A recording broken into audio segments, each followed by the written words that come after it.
देखिए सर्किट दिखाई दे रहा, कॉम्प्लिकेटेड सर्किट है। यहाँ पर आप लोग देख ले, यहाँ पर 2 एम्पियर की धारा बह रही है। यहाँ पर इसका एंड पॉइंट ए है, दूसरा टर्मिनल पॉइंट बी है। इसमें फर्स्ट सर्किट में यहाँ पर 4 ओम का प्रतिरोध है, यहाँ पर 6 ओम का, यहाँ पर 2 ओम का है। तो यहाँ पर देखोगे R1 इसको R2 मान लेगा, इसको R3।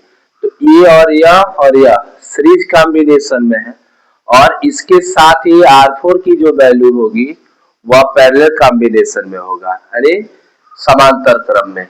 तो सबसे पहले R1, R2, R3 को सीरीज कॉम्बिनेशन में करके इसका इक्विवेलेंट रेजिस्टेंस निकाल लेंगे, तुल्य प्रतिरोध। तो R' equal to R1 plus R2 plus R3 होगा।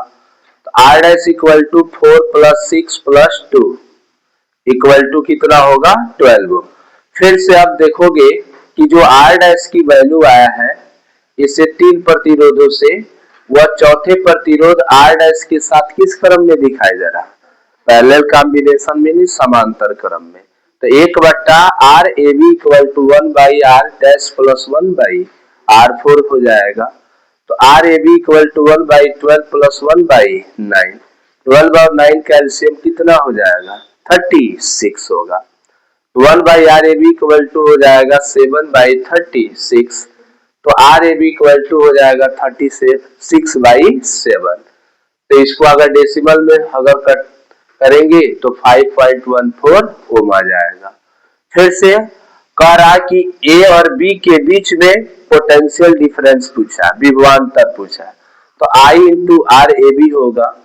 तो I के स्थान पर कितना एम्पियर है? 2 एम्पियर। RAB के स्थान पर कितना है? 36/7। इसको मल्टीप्लाई करोगे 32/7 हो जाएगा। ये पहला क्वेश्चन का आंसर हो गया।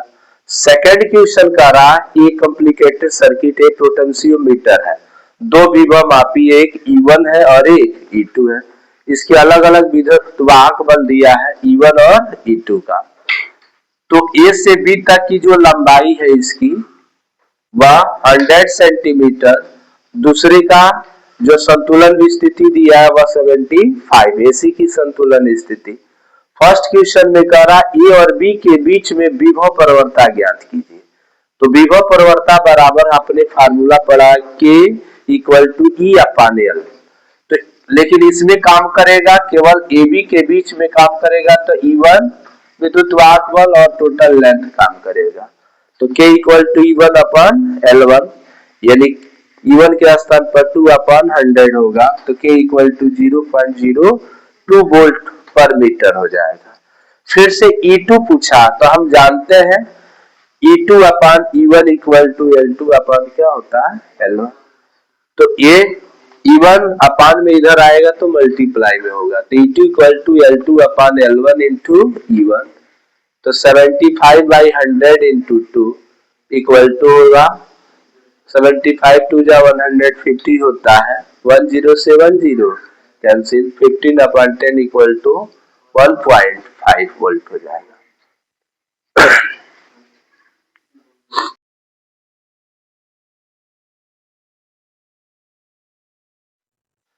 Good morning to all of you. मैं Pawan sir, excellent science coaching centre, Dimni Bazar, Kushinagar, Uttar Pradesh. आज जो है पोटेंशियोमीटर पर न्यूमेरिकल बताने चल रहा हूं आपको। इसमें इक्विलिब्रियम स्टेट के पोजीशन में फिगर पर आप लोग ध्यान देंगे। इसमें 2 सेल दिया है, 2 पोटेंशियोमीटर दिया है, 2 विभव मापी है। इस विभव मापी में पहले विभव मापी के लिए जो इक्विलिब्रियम स्टेट है, संतुलन स्थिति L1 का मान 58.3 दिया है। दूसरे विभव मापी की संतुलन स्थिति 68.5 सेंटीमीटर। इसमें R नॉन रेजिस्टेंस है, जिसको ज्ञात प्रतिरोध कहते हैं, इसकी वैल्यू 10 ओम दिया है। दूसरे विभव मापी का जो प्रतिरोध है वह X है, इसको ज्ञात करना है। तो आप पढ़े हो इक्विलिब्रियम स्टेट का, पोटेंशियोमीटर का एप्लीकेशन क्या होता है, उपयोग होता है कि 2 अगर विभव मापी हो, उसकी संतुलन स्थिति दी गई हो, तो उसके लिए संतुलन स्थिति के लिए फार्मूला होता x/r equal to L2/L1। x की वैल्यू याद करना, r के स्थान पर कितना ओम दिया है 10, L2 के स्थान पर 68.5 है, L1 के स्थान पर 58.3। x की वैल्यू फाइंड करना तो x इक्वल टू 10 मल्टीप्लाई में हो जाएगा, 68.5 में 10 से मल्टीप्लाई करेंगे तो 685 अपॉन 58.3 ओम। अब इसको डिवाइड करेंगे तो 11.75 ओम आ जाएगा। इसी तरह सेकंड क्वेश्चन है, इसमें भी दो विभव मापी लगी हुई है।